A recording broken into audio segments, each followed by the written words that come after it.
দেখো আরেকটা নতুন টপিক নিয়ে এসেছি, দা পঞ্চায়েতি রাজ। টপিকটার নাম কি? পঞ্চায়েতি রাজ। ঠিক আছে, এখানে ইউনিক ইনফরমেশন, সব ভিডিওতে তোমরা ইউনিক ইনফরমেশন পাবে। তার আগে বলবো ভিডিওর কোয়ালিটিটা 720-তে সিলেক্ট করে নেবে। The Panchayati Raj institution and municipalities were created. কবে ক্রিয়েট করা হয়েছিল? ইন্ডিয়া যখন ইন্ডিপেন্ডেন্ট হয়েছিল 1947-এর 15 অগাস্ট। ঠিক আছে, তখন কিন্তু এই পঞ্চায়েতি রাজ সিস্টেম, এটা কোন লেভেল অফ গভর্নমেন্টের আন্ডারে আসে?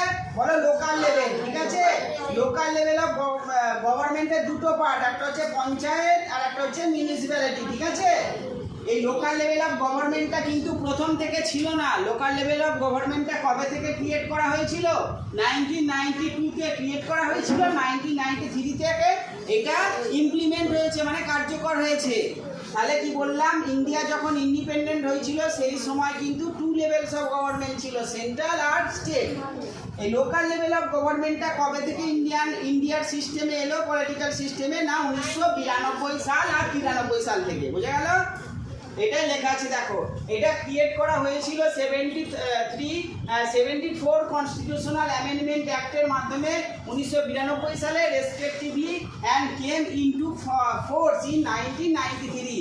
এবং এটা ফোর্স কেম ইনটু ফোর্স মানে অ্যাপ্লাই হয়েছিল, স্টার্ট হয়েছিল সিস্টেমটা 1993 সালে। ঠিক আছে, তারপরে দেখো দা পঞ্চায়েত, এটা কনস্টিটিউশনের কত নম্বর পার্টে এই পঞ্চায়েতের ধারাগুলো লেখা রয়েছে, পঞ্চায়েতের সিস্টেমটা লেখা রয়েছে কনস্টিটিউশনের পার্ট 9। রোমান হরফে সবসময় পার্টগুলো লিখতে হয়।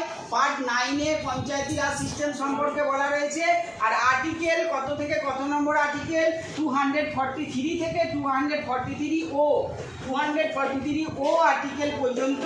এইখান থেকে এই আর্টিকেল পর্যন্ত।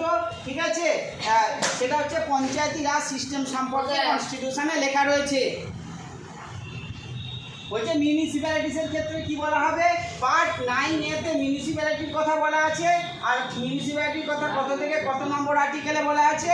না 293 বি থেকে 243 বি থেকে 243 জেড জি পর্যন্ত আর্টিকেলগুলোতে মিউনিসিপ্যালিটির কথা বলা আছে। ঠিক আছে।